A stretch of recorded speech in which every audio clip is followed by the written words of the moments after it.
For half a century, WJPZ Syracuse has been the greatest media classroom on the planet. We've trained students from the 1970s to the 2020s on how to run a professional radio station. But the lessons learned and relationships formed go far beyond studios and transmitters. Taking a look back through the eyes of those who experienced it. This is WJPZ at 50. Welcome to WJPZ at 50. I am John Jagay. You may recognize the voice you're about to hear on today's podcast from the induction video of Happy Dave, Father Dave Dwyer, into our Hall of Fame this year. And full disclosure, we're recording this the Thursday after banquet, so if I still have a frog in my throat a week later, that's why. Hotshot Scott, Scotty Bergstein, the Syracuse class of '89. Welcome to the podcast. Jag, it's good to be here. And first of all, most importantly, thanks to you for everything that you've done. I've listened to a bunch of them to reintroduce ourselves to a lot of people who we only ever met at banquets. And honestly, what you're doing is spectacular. And thank you. I know they thanked you at the banquet this weekend and well-deserved, but great work, my friend. It's really, really fantastic. That's what I'm going to do for the rest of the podcast. I'm going to have people come on and tell me how great I am. This is going to be tremendous. So thank you. You well-deserved. And I say that, of course, tongue-in-cheek, because today's episode is about you, Hotshot Scott. Where'd you grow up? How'd you end up at Syracuse? And how'd you end up at the radio station? I grew up in Allentown, Pennsylvania. I moved to Florida in high school and ended up at Syracuse because, like most people, I wanted to be a sports broadcaster. Hang on, one more mark on the tote board in here. Tick that off and okay. Yeah, and I got to Syracuse, and on my floor freshman year was Mike Tirico, and I saw what Mike was doing with his little tape recorder and going to the Dome, and I saw how passionate he was, and I realized very quickly that I was not going to be a sportscaster. I feel like the same thing happened to me 10, 15 years after that, where I'm like, okay, I love this, but I cannot compete with these guys who just have it in their blood, and girls too. Not a chance. Passion was there. And what's amazing about that is that's one of the first things I learned when I was at school is do something that you're passionate about. And I clearly was more passionate about telling stories than I was about being a sportscaster. Okay. I went to a information session my freshman year when the station was still on local cable TV. And a lot of people have told this story. I went to the session. I met a lot of people. Happy Dave was up and he was telling everybody what to do. And I was given a 4 to 7 a.m. shift. And I went the first time. And the first time I went for a 4 to 7 a.m. shift, I was horrible. I was truly a lesson in my air check. And I still have it. And I go back to it every once in a while. It's a blessing and a curse. Yeah, it was horrible. But the great thing about being on 4 to 7 a.m. and nobody being able to hear you is that I stayed and I would listen to... I have a philosophy, Jack. You know that thing about everything you ever needed to know you learned in kindergarten? You know that book? Have you heard that? Yeah. I actually believe that everything I needed to know in life, I learned at WJPZ. I love that. I truly believe that, and I'll give you some examples of that. And the first example is this. I stuck around for the morning show to listen to people who actually knew what they were doing. And they were great, and they taught me, and they told me that they had listened to part of my show when they were coming in. And I was like, oh my God, it was so horrible. I'm so sorry. And they was like, no. There's some potential. And I remember one of the people on that morning show was Julie Bruno. And she said to me, you need a name, you need a character. And I went, well, I'm myself, I'm Scott Bergstein. And she said, no, you need a name. And I came in the next week. Remember, we got to do like one shift a week. And Julie says, I have it. You're Hotshot Scott. Wow. It was Julie Bruno who gave you the name. Yeah. And it wasn't me. And I went, I don't want to be Hotshot Scott. That sounds so... that sounds so boastful, and that's not who I am. But I try it. So now my third week, and I remember, and I go with Hotshot Scott, and I try it, and immediately I find my character. It's still me. It's still real, but it's that extra me. It's that extroverted me who, frankly, I wasn't at the time, and I became this character who was still a lot of me, but Hotshot Scott became my character, and it opened up a world to me. It's so funny you say that because, as you heard, your boy, Dave Dwyer, when he became Happy Dave Dwyer, he gained that confidence on the air. I'll say the same thing for myself. John Gay, as an 18-year-old kid, had no self-confidence whatsoever. But hiding behind the veneer of Jag and that extension of the character, it gave this confidence and this like sense of identity and belonging. So same stories that go through the generations. Yeah, no question about it. So I find my character, and immediately and I know, and immediately I'm obsessed, and I've found something. I found something that I really, truly love. I'm not good at it. I'm not good at it at all, but I love it, and I'm really enjoying it, and it's a drug, and we're telling these little tiny 30-second stories, which leads to the rest of my life, which I'll get to. But, and we're quick and we're concise and we're hitting posts, and I am a master at hitting the post, and I am so excited about it every time. And I'm prepping in between songs. I'm not even listening to the songs. I'm just prepping what I'm going to say. Yep. And I go onto the Zub list, and I take every shift that comes my way. Any shift that I can when I don't have a class, I take it. That first semester freshman year. Now, there's all kinds of stuff going on at that time because they're preparing to go on the air. And here's a second part of that. Everything I learned in life, I learned at WJPZ. Surround yourself with people that are so much smarter than you are that you can learn from them at all times. And I was so lucky, honestly, to be surrounded by these guys who were so much smarter than I was that were able to put this radio station on the air January of my freshman year of college. Happy Dave, who's the chief announcer at that time, comes to me, and I'm taking every shift that I can. It's still all overnight stuff. I think I got 10 a.m. to 1 p.m. shift that entire time. Right. Okay. And I'm developing this character, and I'm finding out where that character is and how much of that character is really me, and how, and where that melding becomes. And Happy Dave comes to me and says, okay, we're going on FM. I'm changing up the air shifts. What shift do you want? I said, drive time. Nice. And he laughed. He laughed, that Happy Dave laugh. He's like, I can't put you on drive time. You're a first semester freshman. I said, well, you asked me what I want. So I said, what I want. There's another lesson, right? Go for what you want. Don't ever shy away from what you want. Don't believe that you can't do what you think you can do, even if you can't do it. It's a little bit of that fake it till you make it kind of mentality. But if you don't have that, you're never going to get anywhere. So we go on air. I have vivid memories of that night of Chris Mossman and Larry Barron. Again, people who are so much smarter than I am. Larry, rest in peace, who went on to become one of my best friends and roommates with me in California, but we'll get into that. I get afternoons. I get 1 p.m. to 4 p.m. Okay. I am stoked that Happy Dave gives me 1 p.m. to 4 p.m.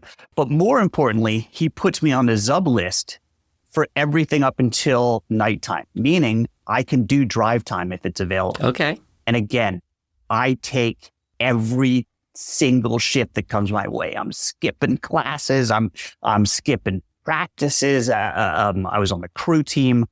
I'm taking every shift that comes my way because I am obsessed with the radio station.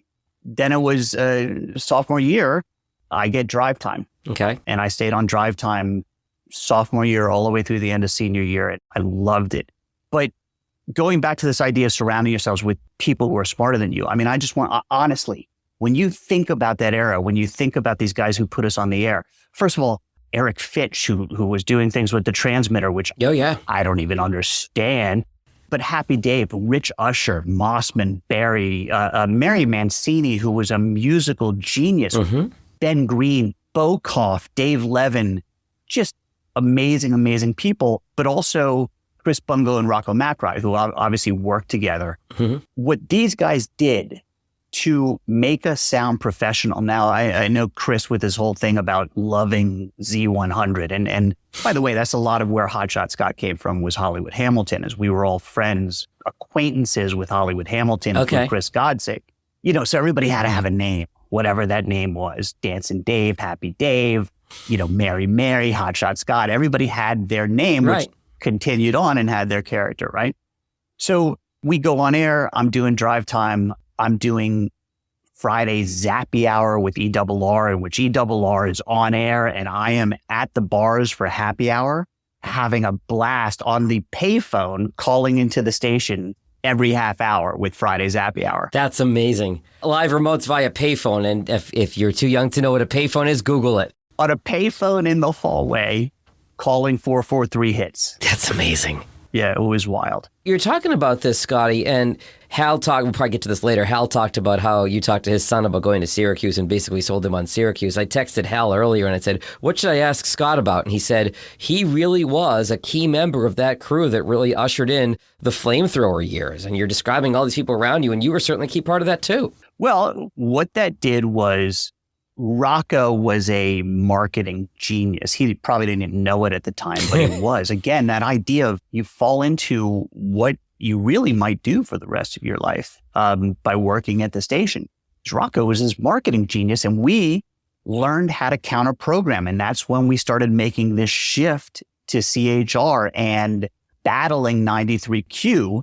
And how do you counter program, not just in the music that we were playing, but in the promotions that we were doing, in at one point giving away a car at the state fair. But it started with Burger King and the local bars and whatever the club was that was Carousel or some disco where we all used to go and DJ at the disco. Ugh. And then my generation, you talk about working, again, generations are so quick in college, right? It's generations happen in years as opposed to life where it's every 10 years, right?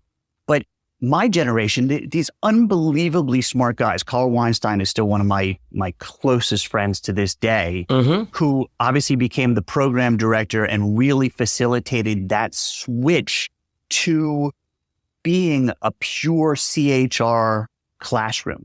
Now, leaning party, leaning dance, leaning at the time what was called urban. Yep. But being a pure classroom to prepare people to work in not just radio, but the entertainment business as a whole because of everything that was going on. Because you could learn how to be a general manager. You could learn how to be a chief engineer. You could learn promotions. You could learn music. You could learn just how to be a great DJ. And the people that were on, quote unquote, my generation, Kevin Tippy Martinez, ERR, who was an amazing character, who went on to continue to be a character. He does sports in Texas right now. Cousin Danny, who did the morning show, one of my roommates with Larry Barron. These amazing sports guys, Charlie Palillo, Deneroth, Heller, Diamond Jim Ryan, Jim Mahoney, and Andy Reninger. I mean, amazing DJs. I even did a morning show with a guy named Chris Renaud, who had nothing to do with radio, but he's developing these characters. And if you know Chris has gone on to direct Despicable Me and Secret Life of Pets, and he's one of the world's top animators. Wow. And he's developing characters with me on the Crazy Morning Crew. And I was an afternoon radio guy. Why am I doing the Crazy Morning Crew? Well, because that door opened a little tiny bit. I was like, well, let's go check it out and see what it is. I wasn't the best guy for morning radio. I wasn't a great straight man like Happy Dave, but we had a good time. And then that next generation of T-Bone and Scott Meach and Hal Root and Gigi Katz. I mean, amazing DJs, amazing characters. It became my home, and I'm so proud of it. I'm so proud of the time that I spent there. It really does come across just in your voice, and as I'm watching your body language right now, too.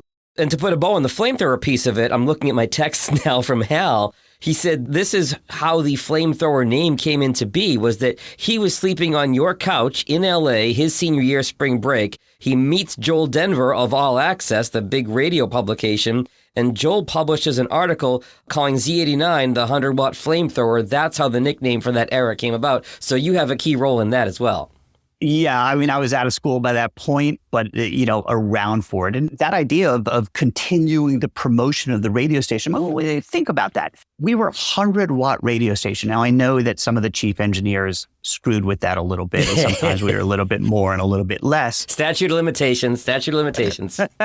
But we were a 100-watt radio station battling really 93Q, but also battling Y94 and some of the other stations in town, to the point where we started looking at our ratings. Yeah. And it was fun to look at our ratings because we're growing in the area. And we're not supposed to reach much more than the campus. But that idea, again, I'm going to bring it back to promotions. That idea of promoting the radio station, of promoting ourselves and figuring out what our place was and counter programming, was a fascinating thing to do as a 19-year-old. And it was fascinating not only to do it, but to see the results of it, and to see those results, in our case, obviously the ratings, because that's what we were following as the book came out, and we're in the book, was amazing. Again, that idea of what I learned at JPZ, I used for the rest of my life. No question about it. Scott, you've talked about the transition over to FM. We've had a lot of your classmates on talking about what a big deal that was. I know something you wanted to bring up that hasn't come up a lot in the podcast yet is the Student Association sit-in at the radio station. Yeah, so I think the story has been told about obviously going on FM. The story has been told, Carl, with I think Rocco's help, wrote this manifesto about it. All came from, are we going to continue taking student government money, or are we going to go on our own, right? Right. We made a decision to go on our own, and part of that was the radio station going to a fully CHR at the time format with a clock and all of that stuff that Carl, as the program director, did. At the time, I was the music director, which was about as far as I would ever go in the senior staff because I didn't have the probably the mental acuity to move any further. So music was as far as I would go. And Carl wanted to take it to the CHR place, and we talked about taking it to more of a dance slant. And I remember having big arguments with the senior staff about playing a song called Boom, Boom, Boom, Let's Go Back to My Room. and it was something that became a thing on campus when we did play it, and we pushed hard for the CHR format with a dance slant, and we found our place. But at the time, and I think the story has been told as well, there was a lot of pushback from not only the school, but student groups. A lot of people who wanted us to be block format radio, which I totally understand. And again, this idea of going away from that future hits and something that Mary Mancini had put into place with amazing music with The Cure and Depeche Mode and these bands that I used to listen to all the time. And I loved that music, but we went away from college music. We went away from alternative, and we went to what we did and not we embraced it. That said, there were groups that did not, and there were groups that wanted their say. So we go away from SGA financing. We take it on our own. We have to go find our own money, our own promotions, all of that stuff. And one of the biggest moments that I remember was the Student African American Society, the SAS, staged a sit-in at the radio station. This was fascinating. So I don't remember who was on air, but there was a guy on air late at night. He opened the doors, which typically were locked. The SAS came in and they staged an extremely peaceful, respectful sit-in on the idea of getting even, basically it was block format. They weren't just sitting in to get black music on the stations, quote unquote, or urban slanted music. They were sitting in to have it become more block formatted again. So it wasn't just about them, so to speak, right? And it wasn't necessarily a them versus us thing, but this was fascinating because Bokoff was the general manager, if I remember correctly. Brian Dubkowski was on the senior staff, who Brian Dubkowski was an amazing production guy, by the way. Carl was on the senior staff. He might have been the consultant at that point. So we're in the senior staff office. This is the old station in Watson, which is next to the new station, right? Yep. We're in the senior staff office. We have the door barricaded to where the on-air booth is and the production booth is because the SAS is doing a sit-in. The cops are there. The local TV news stations are there. And everybody's treating this as if it's a massive war. I and a bunch of other people had a bunch of friends who were part of the SAS, and the SAS had a bunch of friends at the radio station, and I was there, and I realized that this is a little bit ridiculous. There's not going to be any violence. I was convinced of that. So I opened the door. Okay. Much to the cops' dismay. Yeah, okay. I can see that. I'm getting screamed at. Don't open the door. I was like, no, I'm going to open the door. And I went and I sat with the SAS, not as a part of their sit-in, but to talk. I was like, somebody's got to talk because the police are talking about negotiations and the SAS isn't speaking. And I was like, this is ridiculous. We're a bunch of college students. So I opened the door. I went in and I sat and I went, what are you guys doing? This is my home. I live here. I'm here all the time at the radio station. I literally probably spend 6 hours a day here because I love being here. Some of you guys love being here as much as I do. And then there was a back and forth about the music and about all this. And we had, I'm telling you, Jag, one of the most fascinating conversations about music that I've ever had. And it actually, we went even more dance slanted and then added some shows, which Carl did. There was a Saturday night dance party, which was a fantastic show. And we did add some specialty shows, But it was really, really interesting because it wasn't about, it was the SAS was representing all the students and not just representing themselves, although that was the outward appearance of it, if that makes sense, right? But it was our house that we spent a lot of time building, so to speak. Yeah. And we kind of came to an agreement and it all ended very peacefully and it ended rather somewhat uneventfully. But it taught me that it doesn't work all the time. And look, life has become much more combative. Polarized. With this country being so split right now, right? But it taught me that if people just talk to each other, that you can work a lot of things out. And it doesn't seem to me like that happens nearly enough. There's a lot of yelling and there's not enough talking. A lot of lessons to be learned in today's podcast, and that might be one of the most significant ones. Those of you who aren't familiar with your story, let's start when you graduate Syracuse. JPZ has instilled this love of telling stories. It wasn't just being a DJ, but in my case, it was the love of telling quick stories.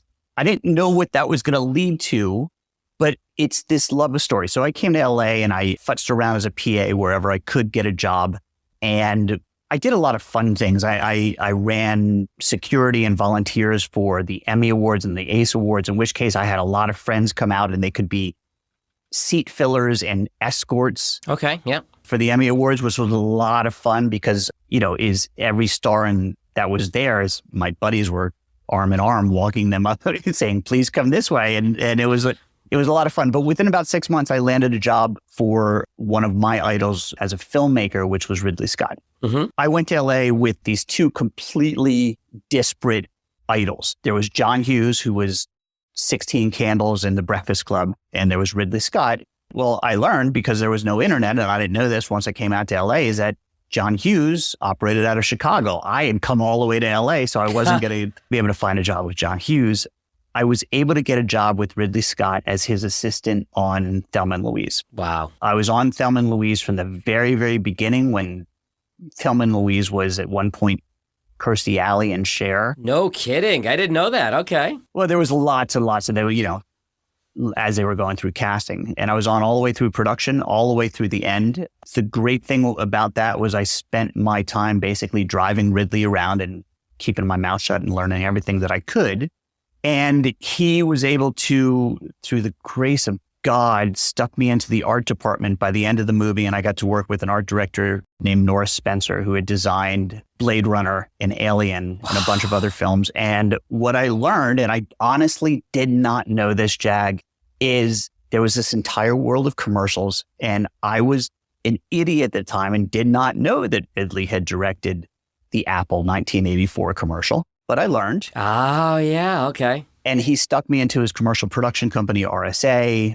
I worked my way up from being an assistant to a set PA to within the art department. And thanks to a couple of art directors, one named Nora Spencer, another guy named Arthur Max, who has a couple of Academy Awards, I was their assistant and then an art director and eventually a production designer at a very, very young age, because there was a certain amount of comfort with me. So I got to be an art director on a lot of smaller commercials and eventually bigger commercials. And by the time I was 25 or 26, I was a production designer working with Ridley Scott and Tony Scott and David Fincher and Mike Karbelnikoff and Jake Scott and a lot of other people. I learned pretty quickly on that this idea of telling stories I really loved. I didn't love being a production designer and I wanted to be a director. So let's go all the way back to, I want to be on Drive Time, right? Yeah. I want to be a director. Well, everybody in LA says I want to direct. I decided to go ahead and do it. I did a spec reel. My art department coordinator at the time was a woman named Lee Trask, who is now my wife. She said, all right, you want to direct, right? And I said, yeah, I want to direct. How are we going to do that? She said, great, I want to produce. I'll produce your spec reel, but you have to promise me. You have to promise me a couple of things. That you'll always, always be kind on set. I was like, oh, be kind. Something I learned at WJPZ. There were 3 things I learned at WJPZ. I swear it was talk less, listen more, and be kind. Wow. All those other things, talk less. That was a whole thing about being a DJ, right? Yeah. Get in, get out. One thought. In, out, hit the post, gone. I've always said good DJs know what to say. Great DJs know what not to say. Yeah. So listen more, talk less, listen more. Listening to me was the hugest thing I learned at the station, was listen to all these people that are smarter than I am, listen and learn. I didn't go to film school. I went to Newhouse. I was a TRF production major. I had a minor in production design, and I was able to build that into a career, but I really wasn't a filmmaker. I learned how to be a filmmaker just by listening and by watching and standing next to Ridley Scott on, I don't even know how many commercials all over the world. And then Be Kind in many ways came from my wife, because at the time it was sort of fashionable to be bombastic on set and be a bombastic director. But the people that were most successful were not those. They were the ones who were kind and thoughtful and listened and got their point across, right? And I directed a spec reel. I ended up winning a decent amount of awards for a spot that I did for Special Olympics. Within my first year, I did some spots for ESPN for their college football campaign. That was 99. And from that, I had a career directing commercials, and I am grateful every day.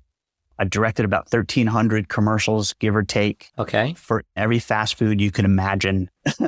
I did a ton of work for Lay's potato chips for the World Cup for about 12 years, in which I got to travel the world and work with every soccer star imaginable, which was a lot of fun. I do a bunch of sports, which is great fun. I've worked with everyone from Shaq to Joe Paterno to just sort of everyone. And it's been a lot of fun. And the thing about it is this love of telling quick stories came from the radio station. There's no doubt about it in my mind that if you go all the way back, so our first birthday banquet, right, is 86, I think, January of 86. Sounds right. And we did this unbelievable, way too long 2-minute promotion in which I believe we played that in the Rocco and Chris episode. Yeah, it was way too long. It's like 2 minutes. Yeah, it was ridiculous. And I'm convinced that I don't have a radio voice and never did have a radio voice, but I had a passion for what I was doing. And I had fun, and I had created this character, I created Hotshot Scott. And it was so much fun doing that promo that I'm convinced that from that promo, I had this love of advertising. Wow. I still have this love of advertising. I still get ridiculously excited when I get storyboards or I write something, or the best thing in the world is being on set. The best thing. And I love it. And I love telling stories anywhere from 15 seconds to 30 seconds to 60 seconds to 2 minutes. I love that because there's a certain mass to those stories. They're so quick. And I've done a few TV shows. I've never done a movie, to be honest with you. And I'd still love to do that as a storyteller. But telling a story in 30 seconds, there's this mathematics to it that is, yes, you have to. And most of the time I do is you figure out every single second of how to tell that story with a proper beginning, middle, and an end. It's funny, you talk about being an afternoon guy that did mornings. I can't tell you how many times in my career I would tell a morning show host that I work with, dude, like, I can't do what you do and do all these crazy bits and stuff. And the morning show host would look at me and say, you can talk over a Katy Perry intro for 15 seconds and nail it every time. I could never do that and be compelling. Without thinking about it. So not only did you find your calling in doing this, but you met your wife in the process. I did. It's funny. She interviewed at one point to work with me, and evidently I didn't give her the time of day because I was on set, I was working. And as she tells it is, she kind of pursued me, and we kept running into each other at different production companies. And I finally caught on, and then we were working together, and sort of like I like to say, she got the ultimate gig. Even though she didn't get that first gig, she got the ultimate gig. How does she feel about that statement when you say it that way? Yeah, she doesn't like it.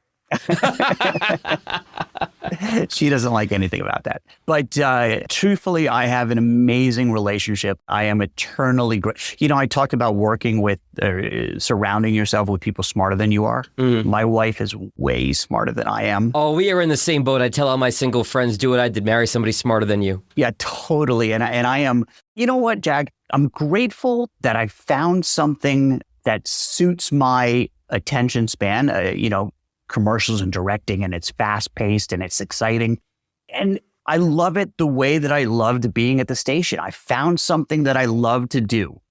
I'm so grateful. I'm so lucky. And look, I work my ass off to make that luck for myself, I guess is how you would say it. But I'm so grateful that I get to do this. I'm so grateful to be a director. It's so much fun. And I still work with my wife. She's still my producer and she's the best in the business. Really, she's amazing. And like I said, sometimes I need to shut up and listen because she knows what's going on. And she helps me tremendously all the time. She helps me creatively and certainly in the way that she produces the work that I do. Do you have somewhat opposite personalities where you complement each other well? Very much so. It's easier to work with each other than it is to live or be married to each other because our work roles are so defined. I see. Yeah. Okay. You know, you do this, I do this. We know what we do it well, and we mesh really, really well so that when we get home, it's like, well, I'll tell you a little story. My wife's a producer, which means she's, at least in my world, she's a line producer. She's an organizer. She makes sure everything that is not in front of the camera runs perfectly at all times. Yeah. And my job is to make sure everything in front of the camera looks pretty and acts pretty and looks the way I want it to be and pretty or funny or whatever you want it to be. Then we get home and she's like, I don't want to organize our travel. You do the travel. I spend all day organizing. So it's kind of fun. I get crazy about travel and I research all this stuff and then she doesn't have to do it. And she just comes into my office and she says, so what are the options? And I say, and so yes, it's our roles are defined. We're very different when we're on set, but then when we're home, it blurs a little bit.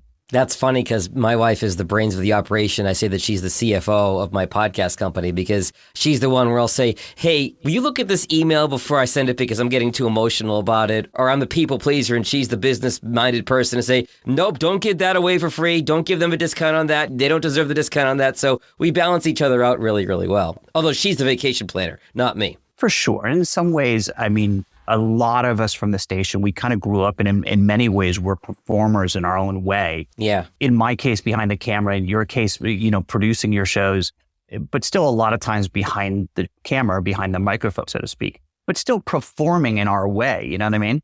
And then to have that person who can, I think, ground us and honestly call us on our own shit. Yes, absolutely. Is the greatest, as hard as it is. You know, and you fight your own ego sometimes, but to have that person who checks you at points is the greatest thing in the world. I really feel like I'm looking in a mirror right now.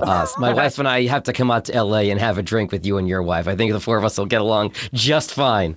Do you guys have any kids?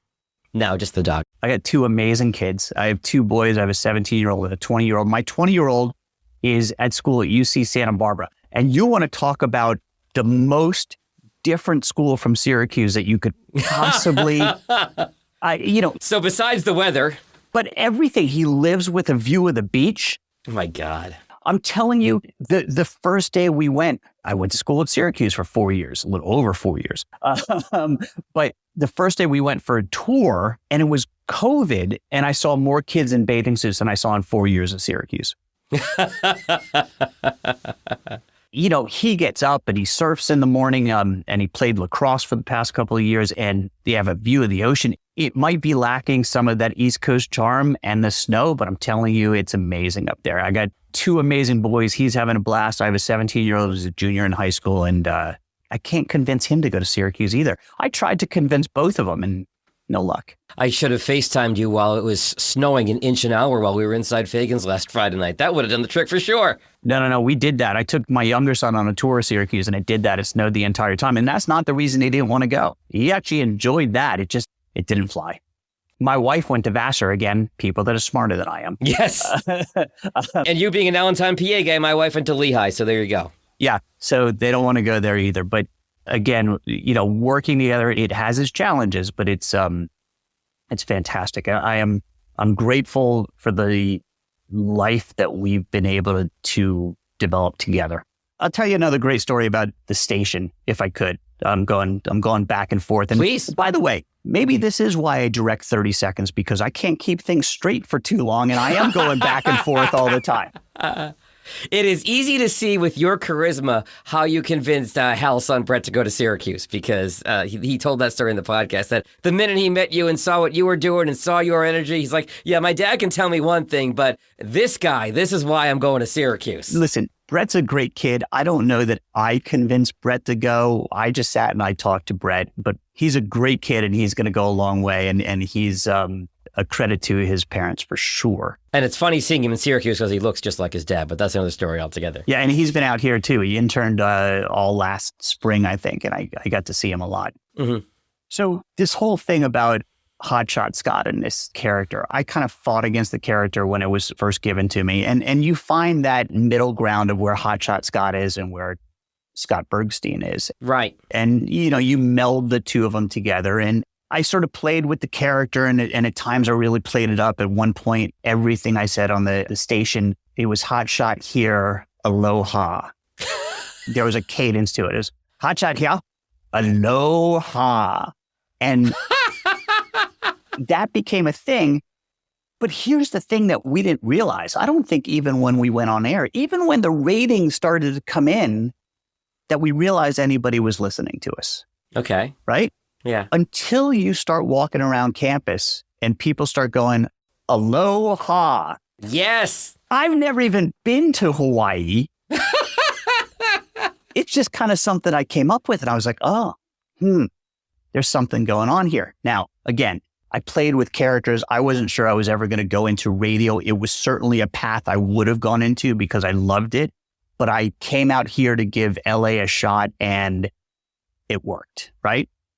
So by my senior year, I think I played with, at one point I was Hotshot Scotty Burke. At one point it was just Scotty Burke and it was me. And right after me, it was Scotty Burke and Scott E. Meach. And like we were after each other on the radio. But here's the thing. I played with that. Eventually I went back to Hotshot. When I graduated, I was like, oh, Hotshot's gone. Hotshot's dead, so to speak, right? Okay. I came to LA. I was in LA pretty quickly. And here's what I never understood. As I got here and I would see people in bars, and LA is the second biggest city in the country, I am not kidding you, Jag, from across the bar, I'd hear, Hotshot. No kidding. All the time. And wow. Most of the time, I didn't know who it was. Sometimes it would be Rich Goldner, another guy from the station. But other times, wherever I went, I'd be walking in Westwood, Hotshot. I'd be walking in Santa Monica, Hotshot. What it did was it gave me a community in LA, which I didn't know existed. I swear to you, Jag, I was on a plane on my way somewhere. And in the plane, I got Hotshot.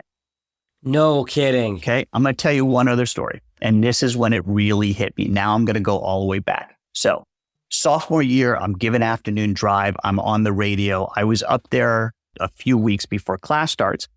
And I get into my class with Dr. Wright, freshman year. And I walk into the class and he walks in as the very first class. He looks around, he looks at his class sheet, he looks around, he goes, Hotshot Scott, major market sound. And I had met him. I didn't know that he knew who I was. I had no clue. And I was equal parts embarrassed in class, but equal parts so proud. Yeah. That Rick Wright knew who I was. It's like a celebrity cameo. Like first day of class, like he walks in and knows who you are before class even starts. First day of class, Hotshot, major market sound. Never forget it. And I can't do an impression of him, but thank God for Rick Wright and everything that he's done for the school and this station. We knew that we were making an impression. I'm going to give you one more philosophy, Jag, and you can ask me your questions about wherever you want to go. I think you've already covered it all, but go ahead. I have this philosophy that life is a macrocosm of college, or college is a microcosm of life, however you want to put it. Okay. Your 20s are your freshman year.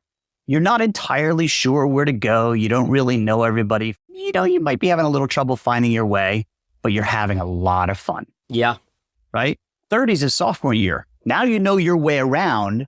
You're having a blast. You know where to go, where to have a blast, but you're also setting yourself up for what's going to come. Right? Sophomore year, you're setting yourself up. You're choosing a major, so to speak. Mm-hmm. To me, you don't need to choose a major until your sophomore year, until you're in your 30s, unless you know what you want to do. In my case, I thought I was going to be a sports broadcaster, then thought I was going to be Geraldo Rivera, learned that I was going to tell stories. right? All right. Junior year is your 40s. Junior year, you got things set up. You should be pretty well into your career. You're starting to really hit your stride. Hopefully you've, maybe had a family if that's what you want to do. But now you're getting serious about what's coming, right? 50s is your senior year. A little bit of senioritis kicks in, but you've pretty much made it. And then 60s is graduate school. By the time you're 70s, you're getting your doctorate. You should know what's going on and your philosophy should be set. I don't know if that means anything to you, but again, I think it all came from school. As a 42-year-old, I really do enjoy that analogy. So I'm in the beginning of my junior year. I like that. Thank you. Yeah, there you go. It is time to get serious. That, I think, is a great place to leave it. Hotshot Scott, you're right about the names. I appreciate you calling me Jag because it's a little bit of a tell in the podcast. If somebody calls me John, they've never met me before the podcast. If somebody calls me Jag, they've met me at Z89 or at a Bankwood or in my radio career. So I appreciate you calling me Jag because we've just recently met as well. Jag, thank you for all the stuff that you're doing. The podcast is amazing. It's reconnected a lot of us. Congratulations. Well done. I've said this before and I will say it again. For as much as I put into the podcast, I have gotten more out of it than I could ever imagine. It's because of people like you. Hotshot Scott, I will say, aloha. Thank you very much, Jack.